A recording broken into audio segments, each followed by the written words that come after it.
نحمده ونصلي على رسوله الكريم أما بعد أعوذ بالله من الشيطان الرجيم بسم الله الرحمن الرحيم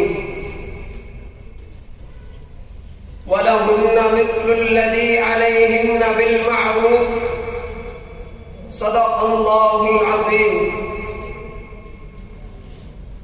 وجود زن سے ہے تصویر کائنات میں رنگ، وجود زن سے ہے تصویر کائنات میں رنگ، اسی کے ساتھ سے ہے زندگی کا سوز درو، شرط میں بڑھ کے ثریا سے مشتقات اس کی، شرط میں بڑھ کے ثریا سے مشتقات اس کی، کہ ہر شرط ہے اسی درج کا درے مکنون، مکالمات فلا تو نہ لکھ سکی لیکن، مکالمات فلا تو نہ لکھ سکی لیکن، اسی کے شعلے سے ٹوٹا شرارہ فلا تو۔ برادران اسلام،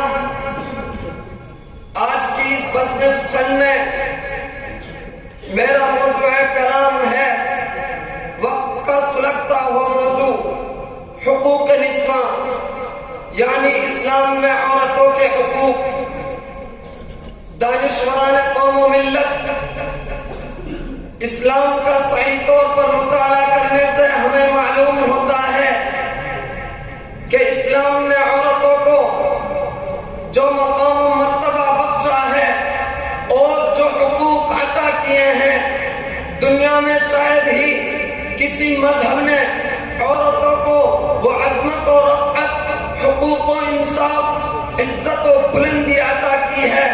مگر افسوس، صد افسوس کہ جس مذہب نے عورتوں کو تحت الثری سے فوق الثری پر پہنچا دیا، آج اسی مذہب کے بارے میں آئے روز طرح طرح کے پروپیگنڈے کیے جاتے ہیں۔ کبھی کہا جاتا ہے کہ اسلام نے عورتوں کے حقوق چھین لیے، تو کبھی کہا جاتا ہے کہ اسلام نے عورتوں کے حقوق غصب کر لیے، تو کبھی کہا جاتا ہے کہ اسلام نے عورتوں کے اختیارات ضبط کر لیے، تو کبھی کہا جاتا ہے کہ اسلام نے عورتوں کو نظر انداز کر دیا۔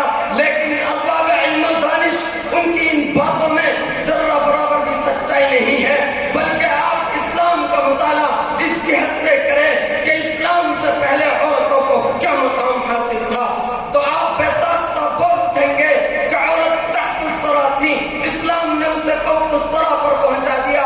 عورت گرد راہ تھی، اسلام نے اسے نور چشم بنا دیا۔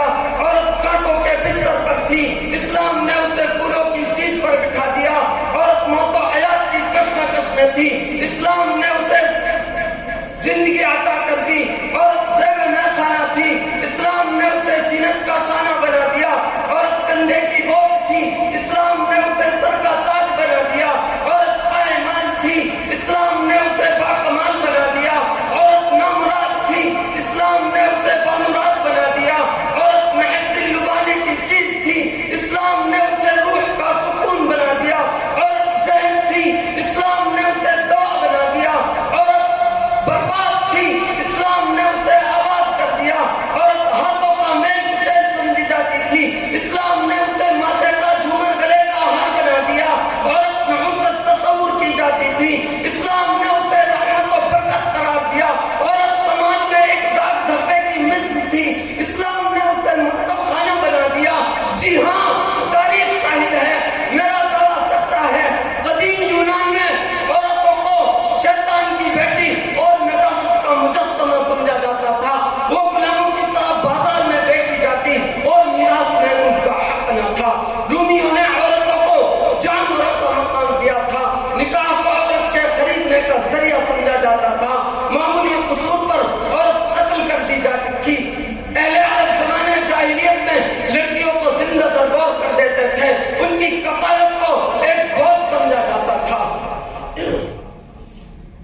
کے یہاں کافی عرصے تک اس بات میں اختلاف رہا کہ عورت انسان بھی ہے یا نہیں. بہت سے لوگوں کا خیال تھا کہ عورت انسان نہیں بلکہ مردوں کی خدمت کے لیے انسان نما حیوان ہے.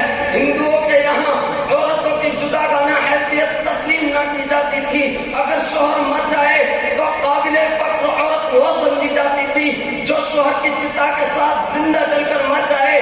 عیسائیوں کے یہاں عورت بے جان اور بے روح سمجھی جاتی تھی، گویا وہ ایک زندہ لاش کی طرح تھی جس کی زندگی اور موت کی کوئی حقیقت نہ تھی. وہ عورتوں کے حقوق کی بات کرنے والوں، تم کہتے ہو کہ ہم نے عورتوں کو حقوق دیے ہیں، لیکن میں کہتا ہوں کہ تم نے عورتوں سے ان کے حقوق چھین لیے ہیں. ہاں تم نے عورتوں سے اس کے گھر کا گھر حتن کا کردار چھین لیا. تم نے عورتوں سے اس کے سر کا دوپٹہ چھین لیا.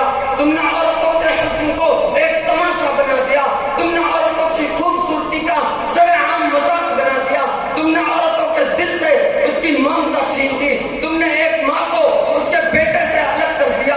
تم نے ایک بیٹی کو شفقت و محبت سے جدا کر دیا. تم نے عورتوں کی جوانی کو کھلونا بنا دیا. تم نے عورتوں کی عزت و آبرو کو تاختا کر دیا. اور مذہب اسلام پر انگشت نمائی کرنے والوں، یاد رکھو تم عورتوں کو شمع محفل بنانا چاہتے ہو، لیکن اسلام اسے زینت کا شانہ بنانا چاہتا ہے. تم عورتوں کے حسن کو اجاگر کرنا چاہتے ہو، لیکن اسلام اسے اس کی زینت کی حفاظت کرنا چاہتا ہے. تم عورتوں کی قیمت اس کے ظاہر سے لگاتے ہو، لیکن اسلام اس کی قیمت اس کے باطن سے لگاتا ہے. تم عورتوں کو چوراہا پر لانا چاہتے ہو، لیکن اسلام اسے گھر کے اندر بٹھانا چاہتا ہے. وہ اسلام پر تنازع کرنے والوں، کان کھول کر سن لو. اسلام اگر عورتوں کو حقوق نہ دیتا تو سنگدل باپ اپنی بیٹی کو زندہ درگور کرتا رہتا. اسلام اگر عورتوں کو مقام نہ دیتا تو کوئی باپ اپنی بیٹی کی پیدائش پر سر اٹھا کر نہ چلتا. اسلام اگر عورتوں کو آزادی رائے نہ دیتا تو کسی عورت کو حضرت عمر رضی اللہ عنہ جیسے جلیل القدر خلیفہ پر تنقید کرنے کی جرأت نہ ہوتی. اسلام اگر عورتوں کو عزت نہ دیتا تو وہ ہمیشہ کی طرح دیو دیوتاؤں کے بھیٹ چڑھتی رہتی.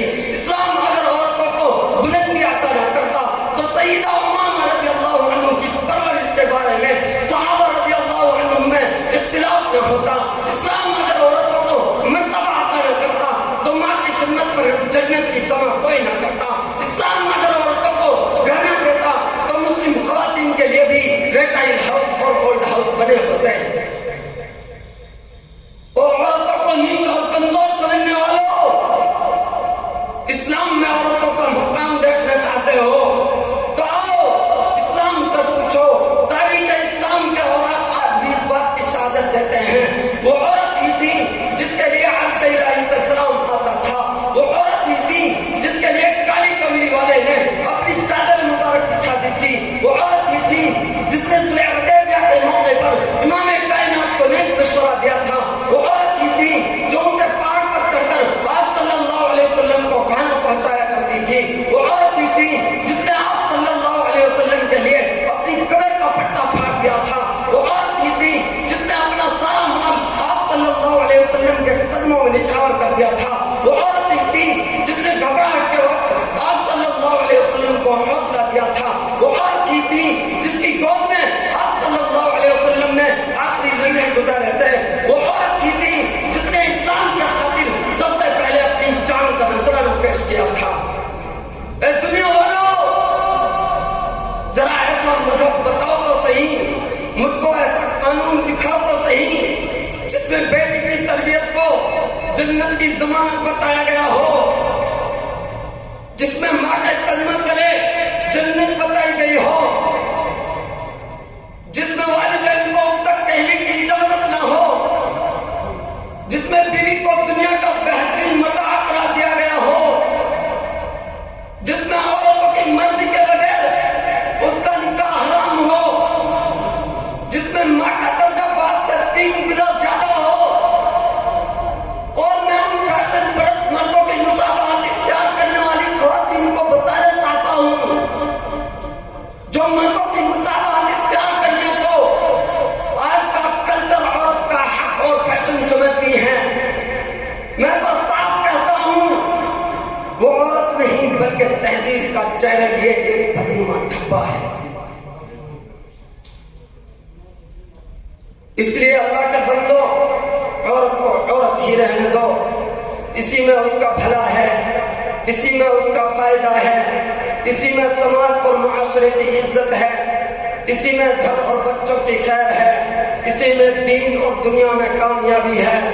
فرمان باری تعالیٰ ہے لا تبدیل لخلق اللہ. میں ان چند باتوں پر اپنی تقریر کو ختم کرتا ہوں اس شعر کے ساتھ. کوئی پوچھے حکیم یورپ سے ہندو یونا ہے جس کے حلقۂ بگوش. کوئی پوچھے حکیم یورپ سے ہندو یونا ہے جس کے حلقۂ بگوش. کیا ہمی ہے معاشرت کا کمال مرد بیکار وزن تہی آگوش. السلام علیکم.